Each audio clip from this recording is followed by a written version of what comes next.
I'm joined now by NBC News White House correspondent Monica Alba, who is traveling with the president in Turkey, NBC News business and data correspondent Brian Cheung, and with me on set, NBC News senior national security correspondent Courtney Kube, and Elise Labott, host of the Cosmopolitics podcast.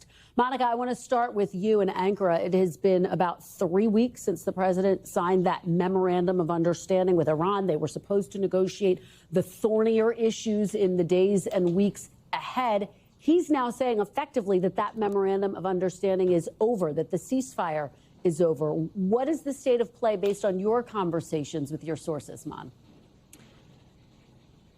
Yeah, I mean, this was definitely a significant development, Kristen. It would have been if the president had been back home, but even more so given the fact that he was here in Turkey, which, of course, neighbors Iran. He's in the region. This was the backdrop to a lot of the conversations that were going on here at this NATO summit. But then, of course, that became even more heightened when the president did decide to authorize that military action and to even preview more to come potentially in the hours and days ahead while he was still on the ground here. But there is a lot of mixed messaging from the president as well. On one hand, he's saying this isn't going to go back to a full-scale military operation. On the other hand, he's saying it may have to if he doesn't get what he wants from diplomatic negotiations. He also talked about those negotiators just a few weeks ago in more glowing terms, saying that he thought they were smart people, that they were fair to deal with. And today he really called them scumbags. He said that they were unstable and crazy people who couldn't be trusted. So there is just still so much up in the air here and no real diplomatic solution on the horizon, it seems, Kristen. Well, Monica, the president said he believes any military action will go, in his words, very quickly. Is there an actual plan in place for what happens next, or is he still making up his mind about what happens next? And the president often says that things are going to go very quickly, almost as a placeholder, when it's completely unclear how long something is going to actually take place over. I think with this in particular, the president even talked about some sites, some targets that the U.S. could still hit in the future. And it was unclear whether he did mean today, tomorrow, or beyond that. Specifically, he was talking about some infrastructure in Iran, potentially even taking Karg Island, which we know could potentially involve U.S. ground troops, even though the president said that was unlikely. But he just isn't ruling things out. At the same time, he is saying that he hopes this sort of blows over, and he is leaving the door open to potential negotiations. But he's putting certainly his team of Steve Witkoff and son-in-law Jared Kushner in an interesting position for their next round of meetings, which right now we should point out had paused because of the funeral services and multiple days there that Richard was talking about in Tehran of the late Ayatollah. Kristen. And Monica, quickly before we let you go there, and I know it is late in Turkey, so we appreciate your staying up with us, but the president got this question about the fact that he's traveling back from Turkey on the old Air Force One instead of the newly retrofitted Air Force One. What do we know about that, Monica? Yeah, this was a bit of a head scratcher because the White House had made a big deal of this new plane. Of course, this is the $400 million luxury jet donated by Qatar that sparked a lot of controversy when that happened. The president just took his first few trips on it domestically, and then this was his first major overseas trip with the plane arriving yesterday here in Ankara. And then today, it was a big surprise when they announced that actually that plane was going to travel pretty much empty ahead to an Air Force base in the UK, according to the White House, so that service members there could tour it as a sort of perk, and that then the president would actually leave here on the old Air Force One. And the reason that was here in the first place is because it is the support plane. It's the backup plane, if you will, if anything goes wrong with the first plane. But the White House is assuring us that this is something that they are doing for that stated reason about the bases, even though he was met with some of those security questions, which he did not answer directly. All right, Monica Alba covering all of those angles for us. Monica, have a safe trip home. Thanks so much for starting us off. Really appreciate it. Let me turn now to Brian Cheung. So, Brian, a lot of people watching the markets today. How are they reacting to, you heard Richard Engel call this, quite frankly, the biggest escalation since that ceasefire was put in place between the U.S. and Iran? Yeah, and Kristen, the markets reacted in the same way that they usually do when there's news items that suggest that the conflict is flaring back up again. And then that's that we saw red across the board. The Dow Jones down 1% at one point during the day. It looked like we were on track for a 2% down day. It did pair some of those losses. The S&P down only 0.25%. The NASDAQ composite, which has been lifted substantially by a lot of these tech companies and AI stocks, did actually end the day positive, up 0.2%. But again, the question here is if there's further escalation beyond strikes tonight. Let's say, for example, you have another few days of that. You have any sort of developments out of the Strait of Hormuz of a potential reintroduction of the blockade. Obviously, mines in the Strait were a concern as well. That could lead to further market reaction there. But at least for right now, a 1% down day on the Dow. Yes, certainly notable, not necessarily suggesting there's any sort of, bloodletting on Wall Street. It just seems to underscore that traders are aware of the volatility that's being introduced by the collapse of this ceasefire. Right. And we should also note that people watching oil prices quite closely, the president was pressed on this today. They jumped today. Take a look at what he had to say. The prices of oil are dropping like a rock.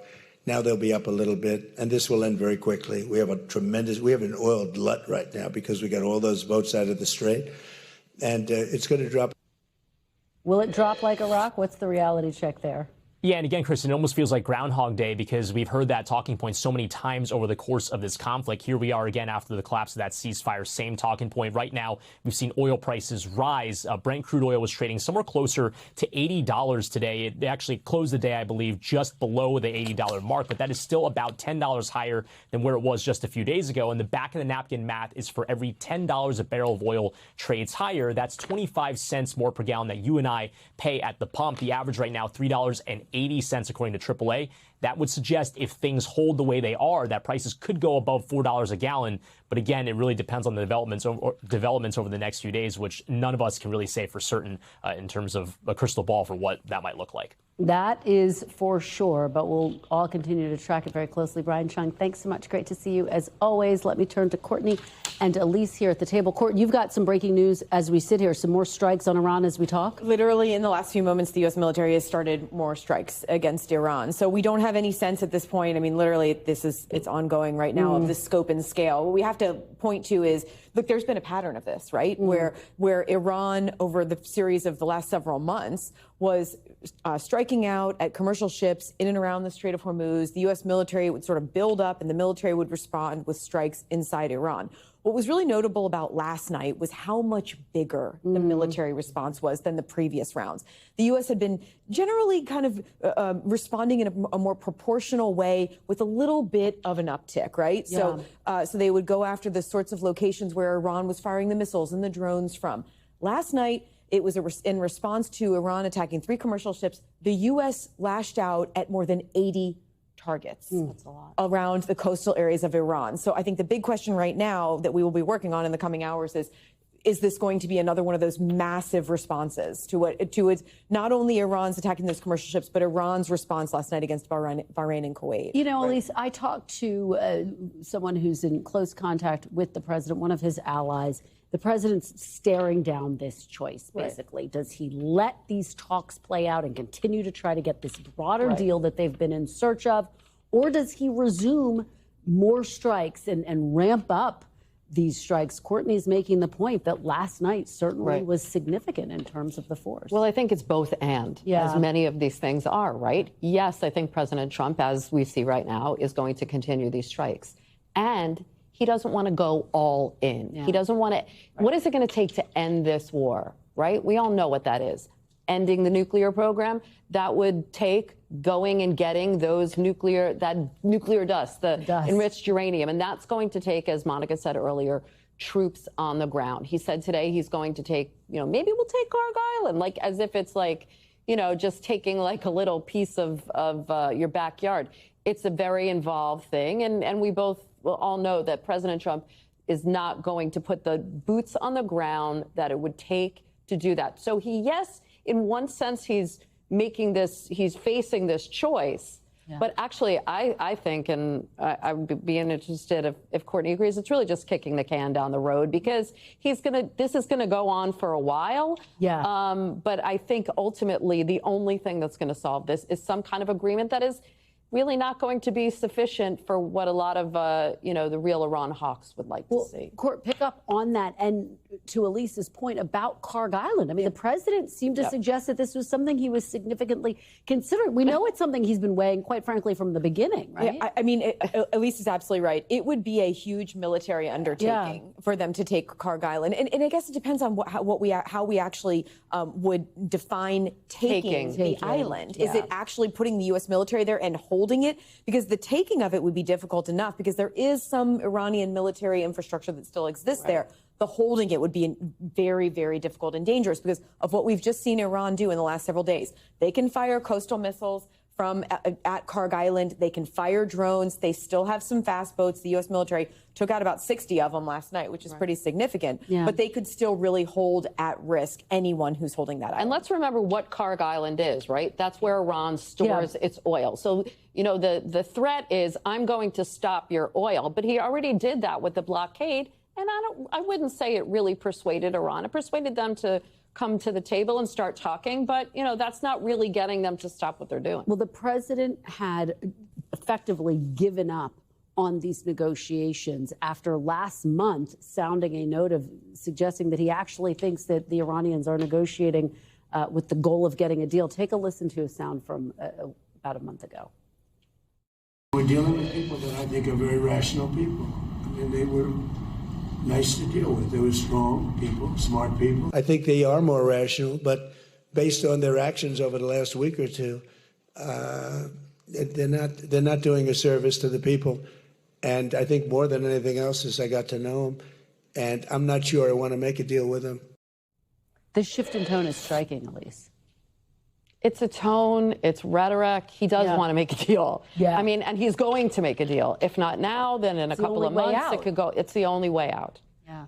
Court, you are getting a new statement from CENTCOM? Yep, CENTCOM has just put out a statement acknowledging that I'll just read it to you at the direction of the Commander-in-Chief. U.S. Central Command forces have started conducting additional strikes against Iran to further degrade their ability to threaten freedom of navigation in the Strait of Hormuz. So once again, this is about the Strait of Hormuz. I mean, that's what's so remarkable here is how this has shifted. Now, I was really struck today by President Trump at his press conference when he said, the one thing that we're doing here is making sure Iran doesn't have a nuclear weapon. Well, that's a completely divergent message from that very first night in the middle of the night when he went on social media and put a video out and he laid out 5 strategic objectives for this war. Right. Now he has narrowed it down to this one. And what's so remarkable is in that time, there has been this whole new and emerging power projection location called the Strait of Hormuz. It's not a surprise that it's the new nuclear weapon. It really is. In some ways, the Strait of Hormuz is more dangerous than Iran's ballistic missile and their nuclear weapons program. It's fascinating. All of this comes, Elise, as the president is at the NATO summit. There's obviously been all of this tension between the U.S. and